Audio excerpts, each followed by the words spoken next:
ADN Podcast. ADN Podcast. Voces con contenido. Hay conversaciones que alivian y sanan. Salud mental en Ciudadano ADN.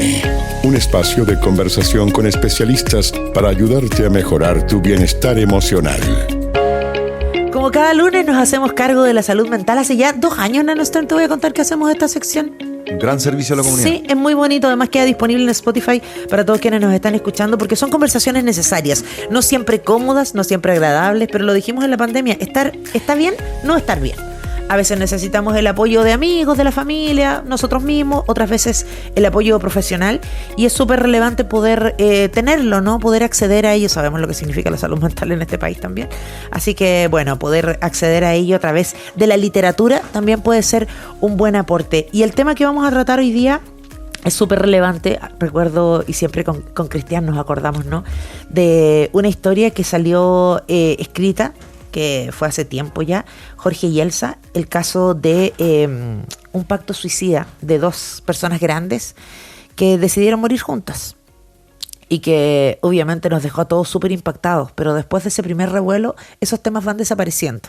Nos cuesta hablar del suicidio, nos cuesta hablar de la gente grande, y Silencios, ¿por qué debemos hablar del suicidio en la vejez?, es una investigación que precisamente apunta a visibilizarlo, a entenderlo, mucho más allá de las cosas que nosotros podríamos creer. De hecho, tienen varios mitos que derriban y que vamos a ir revisando con uno de sus autores. Es de Ana Paula Vieira y de Nicolás Cisternas, que está aquí con nosotros. Nicolás, bienvenido. Muchísimas gracias.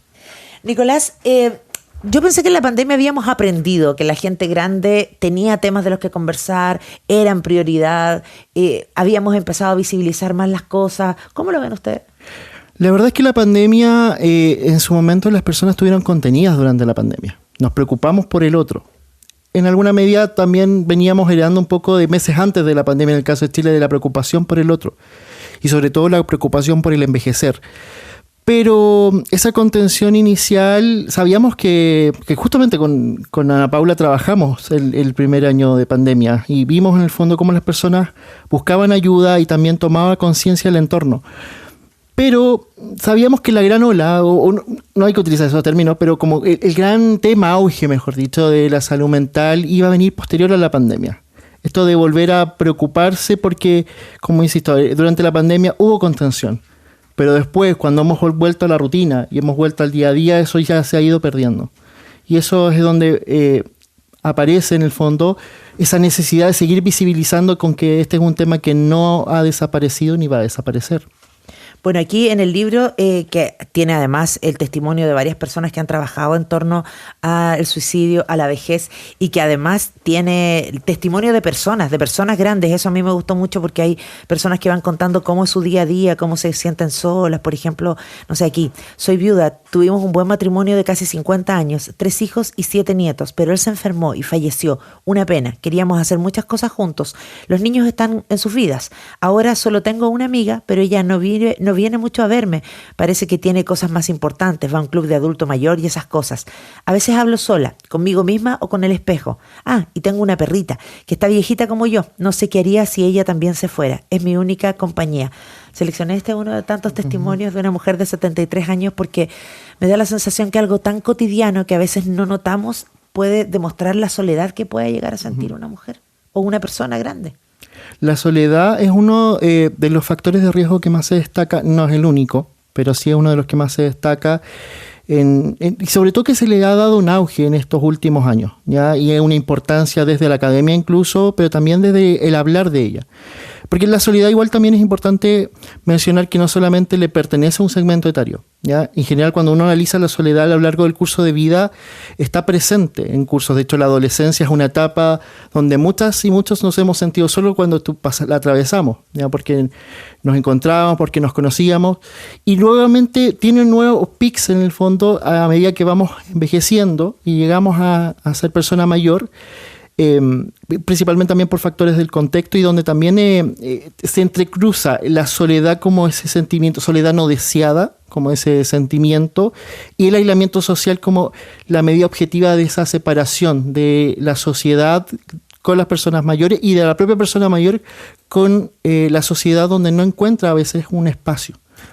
ahí hay una dimensión cultural muy grande, ¿no? Porque cuando uno habla de soledad, cuando habla de suicidio, se tiende a pensar en el individuo, pero en realidad esto es parte de una cultura que está en torno a lo que significa envejecer en Chile. Yo les cuento una anécdota personal. Vengo llegando hace poquitas semanas de China. Y quizás lo que más me impresionó, de las muchas cosas que me impresionaron, fue ver los parques y las plazas llenas de adultos mayores en las tardes y en las noches haciendo actividades, haciendo tai chi, bailando, karaoke, jugando go, una especie de ajedrez que juegan ellos, pero afuera y muy activos, ¿no? Y participando. Y aquí pareciera que no existe esa cultura.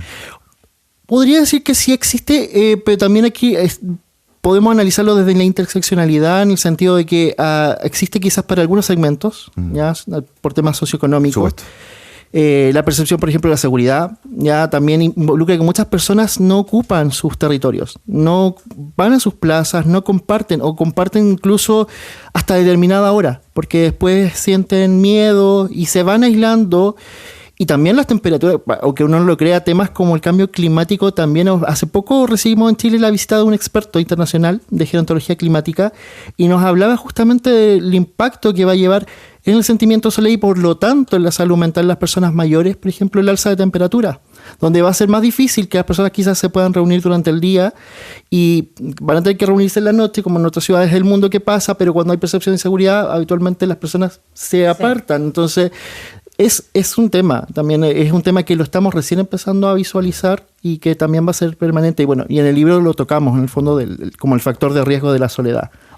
No es el único. Y sin querer llevar el asunto a la contingencia, pero es un poco inevitable pensarlo, ¿no? Aquí como el elefante en la habitación, las pensiones también, ¿no? Sí. Que son una manera de darle una vejez digna a las personas y que llevamos 2 décadas esperando que pase algo.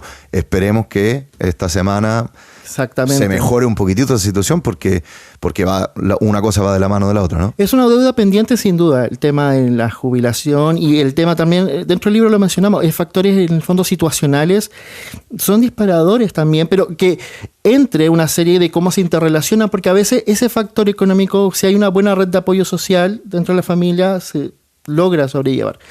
Pero cuando también es toda la dinámica ya del sistema familiar, incluso muchas veces a mí me toca a diario ver personas mayores que son los motores económicos, a través de sus pensiones, con lo baja que pueden llegar a ser, son el motor económico de la familia. Entonces, sin duda que es un tema y esperemos, como ha dicho, que se logre legislar de una vez por todas como algo pendiente.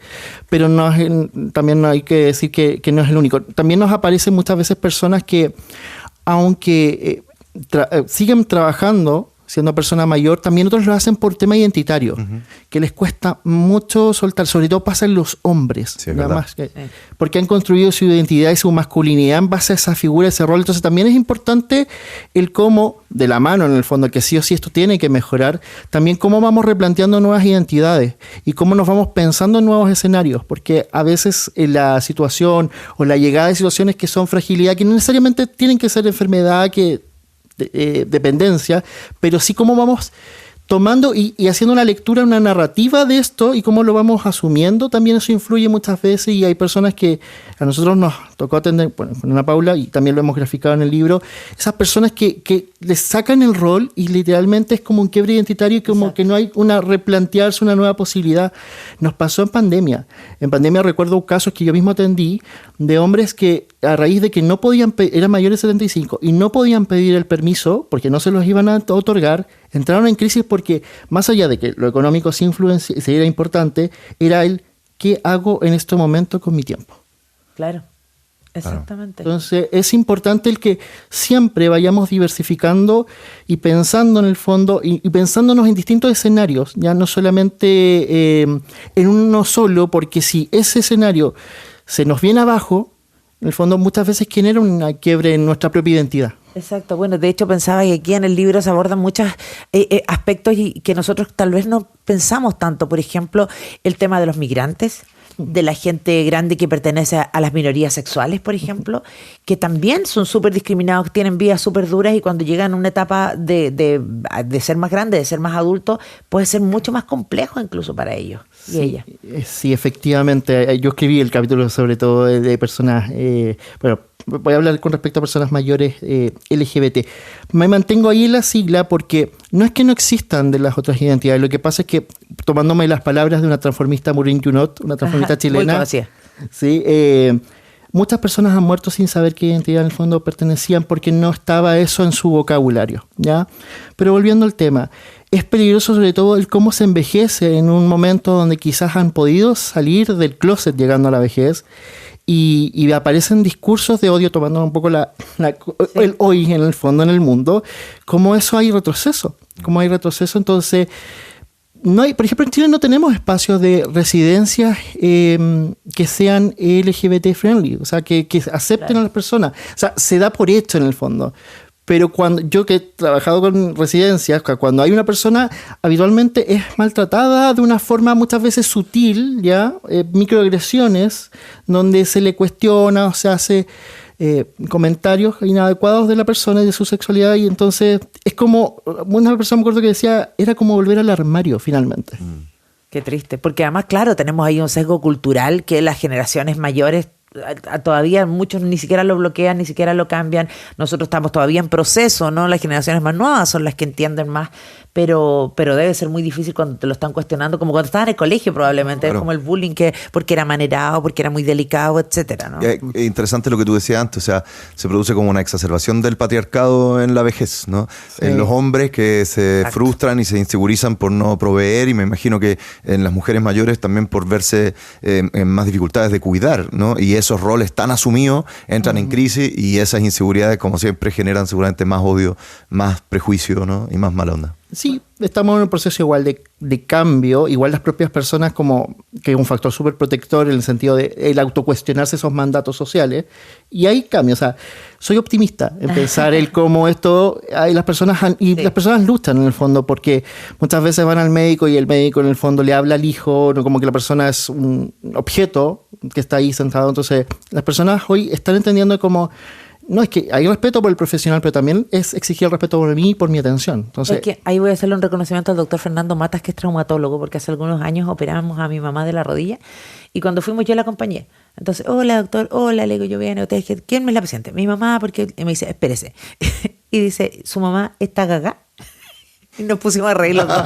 No, le digo, está súper bien, ya. Entonces usted se calla porque ella es mi paciente y yo hablo con ella. Muy bien. Y ¿sabes qué? Me pareció... increíble. Pese a que yo tengo un carácter súper fuerte y todo, que uno podría decir, ¡ay, me retiro indignada! No, me encantó porque sentí que efectivamente era partir por un respeto hacia los pacientes, hacia las personas finalmente. Y eso es algo que lo hemos conversado muchas veces aquí. Nosotros tratamos de tener mucha gente grande también de invitada en el programa, y nos dicen que empiezan a sentirse invisibilizados. O sea, y lo hacemos en el día a día, ojo, en la mesa comiendo, estamos todos almorzando y de pronto uno se queda callado y no le da la opinión, o no, si tú, en tus tiempos era otra cosa, no, cállate. Y lo vamos dejando de lado. Entonces eso es una cosa del día a día, algo que tenemos que cambiar. A propósito de eso, en este libro hay cosas importantes para ir siendo optimistas, como decías tú. Por ejemplo, mito 1. La persona que habla sobre el suicidio no se hace daño, solo quiere llamar la atención. Mito 2. La persona que se quiere matar no lo dice. 3. Hablar del suicidio es una mala idea. Puede llevar a que una persona lo intente. Mito 4. La persona quiere morir o está resuelta a matarse. Mito 5. Todas las personas que se suicidan presentan un trastorno mental. Cuando una persona da señales de mejoría o sobrevive a un intento de suicidio, está fuera de peligro. Las personas que intentan el suicidio es cobarde o es valiente. Solo los psiquiatras o psicólogos pueden prevenir el suicidio. Me parece que con esa base que ustedes junto a Ana plantean en este libro, teniendo conciencia y siendo realmente coherentes, podríamos empezar a ser un poquito más optimistas, o sea, conociendo de verdad el tema. Es importante el derribar esos mitos y entender, porque este libro está pensado para todas y todas las personas que puedan en el fondo leerlo. O sea, no está pensado, no es un manual para profesionales. Ya, sí cumple un rigor científico, y hemos reunido y tenemos la maravilloso equipo de trabajo con el que se levantó cada uno desde su expertise, su línea. Nos aportó, nos entregó en el fondo una visión de intervención, de cómo proceder, pero es un libro que está pensado para que tú, el que nos estás escuchando, ahora puedas en el fondo aquí tomar herramientas y prevenir e identificar. El tema del mito sobre todo esto, muchas veces que a mí me toca hablar con hijos, sobre todo como parte del proceso de intervención, de poder hablar con ellos como acción, como parte del proceso de intervención, Y claro, me dicen, no, pero es que siempre lo ha dicho, pero es que no, aún no lo ha hecho. Hay que tomar en consideración, como si fuera, pero es que siempre no, es que aún no. Quizás nos ha dado la instancia, pero podría pasar. Entonces, hay que tomar el peso a las palabras.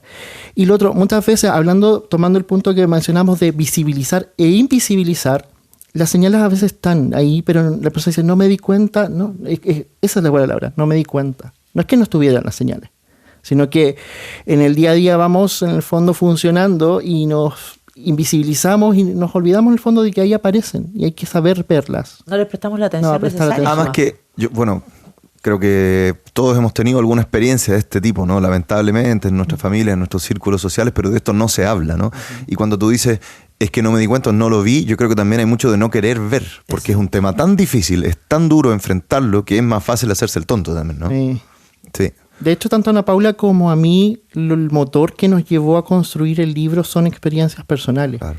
Yo, que también soy autor del capítulo de Personas Institucionalizadas, tengo la experiencia personal de mi abuelo materno, el cual dejó en el fondo de alimentarse durante una semana cuando fue institucionalizado y finalmente falleció. Y fue el motor en el fondo de que, por ejemplo, ese tipo de muertes sobre las residencias, habitualmente en la estadística no siempre se transmite, porque también es como la institución, ¿cierto? La institución trata de resguardar. Sí, de resguardar. Y claramente es una realidad que pasa. Quizás los medios son otra cosa, pero en el fondo, y no vamos a hablar de ello tampoco, pero sí hay que prestar atención a esas realidades.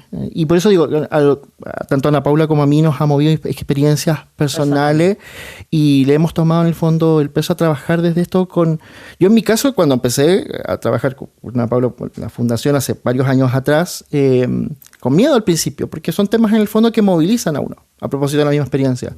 Pero después uno confronta eso y lo vive y lo toma como una energía en el fondo de que entender que es un grito de auxilio y de que no es un querer morir, sino querer parar con el sufrimiento en ese momento. Mira, Raúl nos escribe desde Valparaíso y dice, nos saluda a los dos además. Dice, como adulto mayor me encantaría salir más seguido a visitar amigos, familia y no quedarnos encerrados normalizando la soledad, pero con los niveles de delincuencia que hay es imposible. China está a años luz en el cuidado y preocupación por sus adultos y la delincuencia es mínima. Un tema de la seguridad también obviamente se transforma en tema. O sea, ¿cuántas veces hemos visto que precisamente ellos y ellas son víctimas? ¿No? ¿Se acuerdan el video que era terrible en Coronel hace no mucho cuando una mujer entró a la casa de un adulto mayor y le sacó plata al bolsillo y le pegó y todo, que se viralizó y dieron con la responsable y todo, pero ellos también, precisamente por ser personas vulnerables, pueden ser sujetas de violencia de los delincuentes. Claro, igual me gusta matizar en ese aspecto porque también está la posibilidad de ser vulnerables, pero también está la visión de verlos más vulnerables y eso también hay un aprovechamiento por parte incluso de los delincuentes. En el sentido de que verlos, de sostener el fondo que son vulnerables, entonces como a través de esa creencia en el fondo, como los focaliza como víctima. Y que también eso aumenta en el fondo la probabilidad, ¿ya? Sobre todo tipo de estafa telefónica. De hecho, las estafas telefónicas cuando partieron en el fondo el segmento que más al fondo fue pensado, como empezó a desarrollarse, son con personas mayores. Pero también está el tema de que la realidad versus esa percepción de inseguridad, ¿ya? Como que a veces las personas, aunque no ocurran en sus territorios, ¿ya? Se internaliza ese miedo en el fondo de lo que observa y a veces sí en los territorios en el fondo pueden haber, que no ocurra esto de esa manera y pueden o haber estrategias de prevención, no sé, rutas seguras, por ejemplo, para personas mayores para que puedan participar en actividades, o sea, acción en el fondo para potenciar que la persona mayor se sienta segura. Red de apoyo con los vecinos también. La red de apoyo, sí, exactamente. Y bueno, Ana Paula también hace tiempo lideró un proyecto a través de la fundación donde ella preside, que Fundación Míranos para la prevención del suicidio en personas mayores. Lideraron un proyecto con el gobierno regional justamente para acompañar a personas mayores víctimas de delitos que habían sufrido. Entonces, son instancias donde se acompañan en el fondo a las personas también para que, por ejemplo, no abandonen el proceso judicial y exijan su derecho como ciudadanos a ser parte. Mira, a propósito de derechos, aquí Mónica desde Viña nos plantea un tema. Dice, tengo 63 años. No tuve hijos ni nadie que me cuide cuando viejita. No entiendo el por qué no podemos tomar la decisión de terminar con nuestra vida. Ya le avisé a mis amigas que cuando ya pierda el sentido, me iré. En este país no hay apoyo. La discusión de la eutanasia es pero una discusión de largo aliento en este país que se sigue pateando. Y ahí hay muchas personas que, porque ya no son autovalentes, porque han tenido una enfermedad que es muy dolorosa, por la situación que sea, de pronto quieren recurrir a esta medida y por lo menos tenemos la responsabilidad de discutirlo y debatirlo, ¿no? Exactamente desde el punto de la propia Convención Interamericana, cuando se aprobó y se ratificó por nuestro país en el 2017, abre en el fondo la posibilidad y es muy probable que de aquí a un par de años eso ya esté zanjada ese tema de discusión. No obstante, igual quiero también hacer un alcance con respecto al propio libro. En el fondo nosotros no hablamos en el libro de la eutanasia porque ese es en sí un tema al cual había que dedicarle tiempo y el respeto que merece. Por eso no está abordado ninguno de los capítulos, ¿ya? Sí está del suicidio en el fondo y todas sus otras manifestaciones y poblaciones que son particularmente más vulnerables. Pero lo que sí también, así como debe estar la opción, también debe haber la posibilidad en el fondo de brindar cuidados paliativos y de brindar todas las oportunidades para que esa sea una opción, pero no sea la única opción, porque si no, o sea, hay que, claro.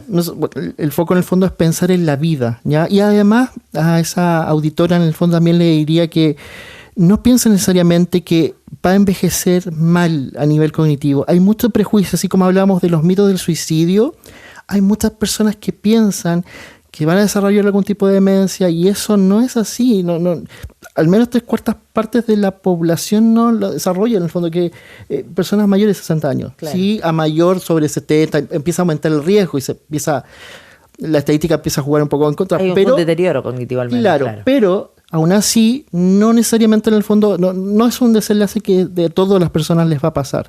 Y hay muchas maneras de prevenir, así como hablamos de prevenir el suicidio, también hay muchas maneras de prevenir tener un envejecimiento patológico. Así que también apunto al optimismo para esa auditora. Bueno. Oye, me acordé, Sandra, ¿Sí? Cuando estuvimos hace menos de un año en Lebu, en el Festival de Cine, la última película de Jorge Holguín, Análogos. Exactamente. Que justamente, no sé si tú la viste, pero se trata de una pareja de personas mayores que, frente a una situación un poquito equivalente a la pandemia, se ven agobiados por la incapacidad digital, Exacto. que también es una discriminación tremenda, ¿no? Se sienten desconectados del mundo porque todo está en las redes, Exacto. todo está en internet, en la televisión, y ellos como que no logran conectar si no tienen esa red de apoyo. Entonces, de pronto lo importante es que nosotros estemos allí, que ellos socialicen, y de hecho me voy a quedar con el mensaje de Verónica Araneda, que dice: qué maravilloso tema hablar de los adultos mayores, darles el lugar que corresponde. Yo tengo una madre de 80 años que lleva su negocio ella sola, resuelta, activa, y aunque hemos tenido algunos traspiés porque su corazón le ha fallado, ella sigue adelante. Por otro lado, mi padre de 82 anda hasta a caballo. Siempre he pensado que el adulto mayor muere poco a poco cuando deja de socializar, deja de hacer una actividad productiva. Gracias por poner este tema en la radio. ¿Ven? Nosotros tenemos gran parte de responsabilidad en aquello, en que la calidad de vida de las personas grandes sea mejor. El libro Silencios, ¿por qué debemos hablar del suicidio en la vejez?, de Ana Paula Vieira y Nicolás Cisterna, está disponible, por supuesto, en las librerías del país. Nicolás, muchas gracias por haber estado con nosotros. Muchas gracias a ustedes. Chao, chao. Salud Mental en Ciudadano ADN está disponible en adn.cl, sección podcast y Spotify. Escúchalo cada semana. Comenta, comparte este podcast y mejora tu salud mental y la de tus cercanos.